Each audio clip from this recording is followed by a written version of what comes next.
What is Marketing 3.0 and why are we all here today? One of the things that happened, all of you may recall, back in 2008, is a little thing called a recession, what they're beginning to call the Great Recession, and now the desperation economy. How many of you went through that with your business? Anybody? I know I did. And we're beginning to emerge, but we're not there yet. We're all still struggling a little bit.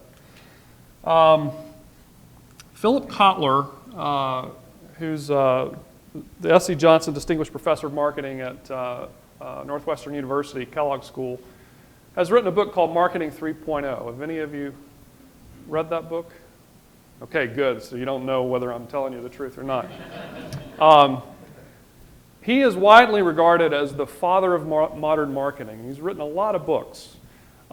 This book takes us into some uncharted territory with him. It's a little more reflective. I think he's starting to look at his career and reflect back. And there's some interesting ideas in here. And what I want to do is take you through some of those and show you how some of what he's talking about dovetails with Pearl's technology and how you can use that to deploy Marketing 3.0 in your business. So what happened? All of you probably heard the term the new normal. I'm kind of sick of it, but the new normal really is turbulence. I think we'd all agree with that. As recently as last week, Egypt now has a new government, or a government that's on its way to being new. I didn't expect that. Before that happened, before the turmoil in the Middle East, Tunisia and some of those other countries, we've always looked to Brazil, Russia, India, and China for driving a lot of what we were seeing in the global economic environment. And new technology, as Mark kind of alluded to, has changed the landscape too. We're all in a global business now. We basically are competing with companies all over the world. Japan just fell to number 3, I think. Was it last week? China is now the number 2 economy. Interestingly, my 5th grade son is studying some of this in school, and for a long time he thought that China was the number 1 superpower country, and they're not there yet, but they're gaining on us. And as we've seen, we've got some interlocking fragility that we never had before. The global economy is real, and I don't know if you all have felt this in your own companies, but there's a lot of corporate distrust out there. I think the banks kind of made us feel that way, and now governments, of course, are having to deal with the trust factor as well. All of this has resulted in the new economic landscape. Kotler says that there are 3 technological forces that are shaping what's going on and causing rapid change. Change that we're really just beginning to understand. Someone I read the other day in the Wall Street Journal said the acceleration of acceleration is accelerating. So it's cheap computers and smartphones. How many of you have a smartphone today? Does everybody have a smartphone? How many of you have just a regular old phone? Raise your hand. Okay. All right, some holdouts, right? You'll soon have one, Tricia. It's coming, right? Last week, I think smartphones just surpassed PCs. They announced this, that all in, when they got the data in last year in the 4th quarter, worldwide, I think it was worldwide, 101 smartphones, million smartphones sold to 92 million PCs. Low-cost broadband access is driving it too, another technological force. Most of us have access to broadband internet. How many, is anybody still on a dial-up connection? I know a company that was a little while back, like maybe 2 years ago. And then open source software. Software on the web like WordPress. WordPress is a piece of software that is open source, that is free, We develop a lot of websites on it.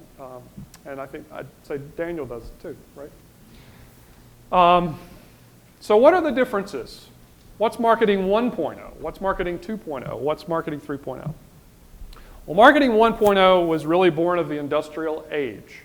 And it was product-centric. Most of us can remember the old quote from Henry Ford that said, you know, a man can have this car in any color as long as it's black. Well, that was a pretty product-centric approach. You know, he wasn't taking car color orders. So the customer just bought what he was selling. In marketing 2.0, which many you know, believe that we're still kind of in, we're in the information age, and it's customer-centric. All of us, if we're doing marketing in our own companies, we're trying to figure out, what do our customers want from us? What channel can I use to reach these people? And then once I get there, once I get to them, what am I going to say to them? You know, I've got all these splintered things that I need to say to different audiences. That's become difficult. Social media makes it a little easier, and we're engaging a lot of people in that regard. A lot of companies are kind of slow to adopt. But what's happening is we're getting a little bit of a bleed from 2.0 to 3.0 because of acceleration. Things are changing so quickly that if companies don't begin to embrace some of these technologies, like social media, more quickly, they're not even going to be in the game when marketing 3.0 really hits, and we're beginning to see that already. And what Kotler says is that we're getting to the point where we're in the participation and collaborative value age. Now, what does that mean?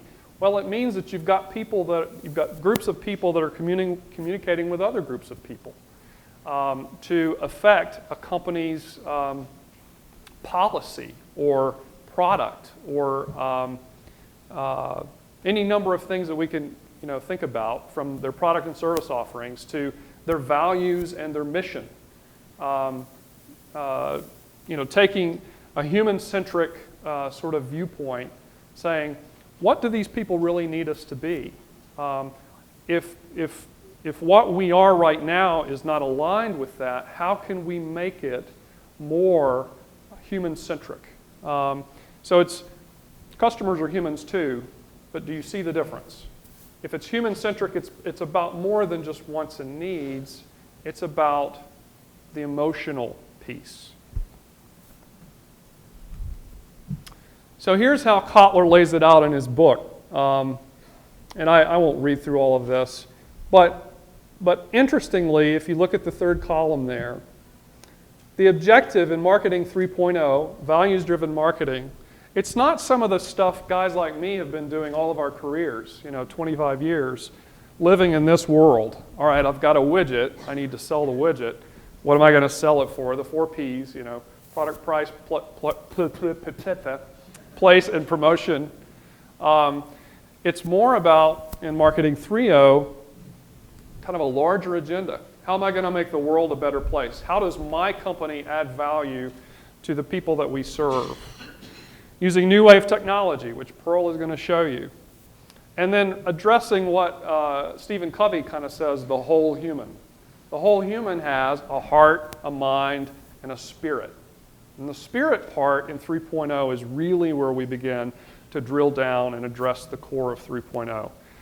And so this starts looking at the corporate mission, vision, and values even. It will cause some companies to begin to rethink what business they're really in. What are we really doing? Why does our company exist? I watched a documentary about Patagonia's founder, Ivan, I can't pronounce his last name. But anyway, one of the things that he is doing is he's founded this company. Many of you, I'm sure, know Patagonia. He's made millions and millions of dollars. But what he's begun to do is go back to the country that's the namesake of his company and saying, how can I begin to affect change in Chile? So it's the functional, it's the emotional, it's the spiritual, and again, it's the many-to-many collaboration. And we really saw that even in Egypt last week. I mean, how many of you were following what was going on in Egypt? I was rooting for them, But what is that? Something about technology has connected us in ways we've never imagined, and it happens on a daily basis. So, we're in the age of participation. Newsflash, Chuck, top-down, one-way mass communication isn't working anymore. We're not listening. Sorry, Joe. Chosen radio. So marketing managers, marketing schmoes like me, we're not in charge anymore. The consumers own the brands. How do I know that? Well, what happened with Gap? Anybody remember the Gap fiasco? Gap's brand manager decided, we're gonna roll out a new logo. And everybody on the web said, no, it stinks. And worse, they just flogged them. And so they go, well, what do they got into this thing, well, what do you think it should be? This whole crowdsourcing thing. Eventually they ended up going back to their old logo. But the point was, when did you have a major clothing company, a major retailer, influenced to the point where they rolled out a logo and everybody said it sucks? And they rolled it back and go, okay, we're going to use the old one. People are creating news, ideas, entertainment, as well as consuming them. How many of you know about CNN iReport? You got guys around the world with smartphones and these flip cameras, and they're putting video into the CNN newsroom, and CNN is airing it. When did we ever have that happen? And then many of you know Richard Florida's work, the book called The Rise of the Creative Class. Creativity is becoming the driving force of economic growth. In his book, and he tracks this a lot, and that's kind of what that map is about. You can't see it, I know, but he's just basically saying the cities that are winning, the cities that are really getting things going, have more of the creative class. Artists and musicians and designers and authors and on and on and on. This very chamber has made a part of its agenda to recruit creative class people and to be a place where creative class people want to relocate. So how do you move towards 3.0? If you're a company, what do you need to begin to think about? Well, again, the Covey model, it says, it sounds like just complete common sense, and it is, but we need to begin to target consumers as a whole human being, right? They've got a physical body, they've got a mind capable of independent thought and analysis, and a heart which can feel emotion. And again, that one critical difference from 2.0 to 3.0, they have a spirit, which is their soul or their philosophical center. What resonates with them? How can your company align with that? Not to exploit it, but to just say, my company is about these things, you are too, maybe we should work together. Maybe you should buy some things from me that support my vision and mission and values because you want me to continue to be that kind of company. So companies must engage people in ways that provide solutions to their, as Kotler says, solutions to their anxieties to make the globalized world a better place. Why has that happened? The recession, the global recession. We're still not out of it. Greece was bailed out by the European Union, right? I think. So anyway, some things that are happening today we never could have imagined even 10 years ago, 5 years ago.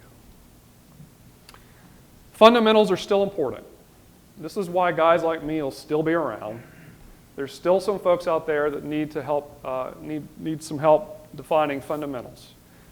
Positioning, differentiation, and brand. What do those stand for in your company?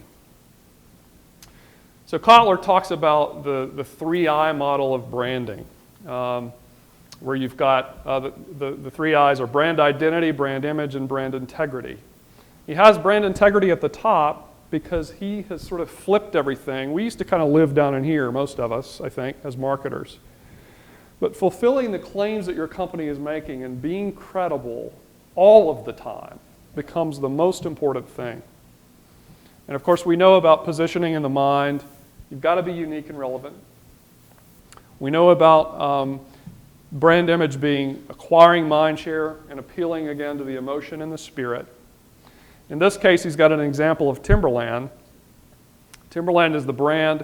Their positioning is we want to be the good outdoor-inspired footwear and apparel company. And their differentiation is they have an engaged citizenship, meaning both from their side and our side. They want people to have a kind of two-way conversation with them. They're environmental stewards. That makes some sense, right? It aligns with their brand. And they believe, from a corporate standpoint, in global human rights. Timberland? But they've stated that publicly.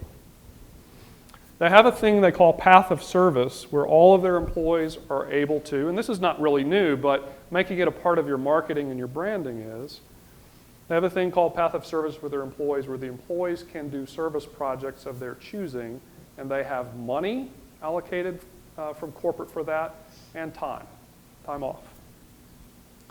SC Johnson has done something a little more, even more radical. I don't know if you've seen their ads, but at the end of every ad, it says SC Johnson, a family company, and it even has a little curled up thing on the bottom right. Their positioning has become that they want to be a sustainable 5-generation family company. Notice those words, sustainable, family, generation, that specializes in home care consumer products. We know they do consumer products, but the family thing and the generation thing is fairly new. I mean, how many of you seen that guy that comes on and actually talks? The differentiation is that they want to have a sustainable business model. And one of the things they've done to begin to do that is that they've said, let's go to the people that are considered the bottom of the pyramid. If we think of people of income levels. People in Kenya live on, I'm not going to remember this right, I think it's either $1 a week or $1 a month, something like that. SC Johnson has decided we're going to make products for those people. We're going to allow them to buy our soap at a price they can afford. We're going to adjust our model to make that real. And again, you can see how this sort of intersects with vision, mission, and values of a company when you begin to align a whole strategy around a completely different segment, which conventional marketing would say, that's ridiculous, we're never going to, we just won't make any money. How can we make money? They are making money. So Kotler's 10 credos. Love your customers and respect your competitors. Campbell's, I don't know if you saw that little picture I showed a minute ago, changed their soup cans to align with breast cancer research and foundation. Be sensitive to change, be ready to transform. Walmart, I don't know if you've noticed their positioning has changed. They used to be the low price leader, the low price always. Now they're green. They're beginning to offer more products that are green and sustainably produced. Guard your name and be clear about who you are. The Body Shop, as many of you know, uses organic ingredients. They source those from local farmers in poor communities. Customers are diverse. You've got to go to the first who can benefit. And that's the segmentation question. Apple doesn't try to be all things to all people. We're really in Apple's heyday. Apple's doing very well. People like their iPods and their other products, iPhones, etc. But it hasn't always been that way. They have been the redheaded stepkid at the reunion. Apologies to redheads, Barbara. Always offer a good package at a fair price. Target is doing this. Target has gained a whole world of higher-end, middle-class people by offering good quality at a fair price. People are flocking to Target. Always make yourself available, spread the good news. Whole Foods is doing, again, same kind of thing, sustainable sourcing of products. Get customers, keep them, and grow them. Amazon has done this by tuning in to the purchases that we are making online, and they are offering those later to us saying, if you like this, you might like this. You remember that? Whatever your business, it's a service business now, even if you make a product. You've got to have a spirit of wanting to serve your customers, and again, Whole Foods kind of comes into that because one of their philosophies is whatever we're going to sell it because it's healthy, because it's good to eat. If it's junk, we're not going to sell it. Always refine your business processes. S.C. Johnson, as I said, has done that. They use suppliers that kind of like the Body Shop are local and in poor communities. Gather relevant information, but use wisdom in making decisions. It's not all about the bottom line. Eli Lilly is investing some of the money that they could keep in R&D to make better drugs. So they could inflate their bottom line and say, look at all the money that we've made, but what they're doing is plowing it back into research. So the summary for 3.0, the recession and the desperation economy have changed everything exponentially. And as I said earlier, even the rate of change. And it's likely changing faster than your company's ability to keep up. It's changing every day. So a lot of us are still in 2.0, but we need to be thinking right now about moving into 3.0. And moving towards values-driven marketing with a human-centric approach will win today and in the future. I thank you.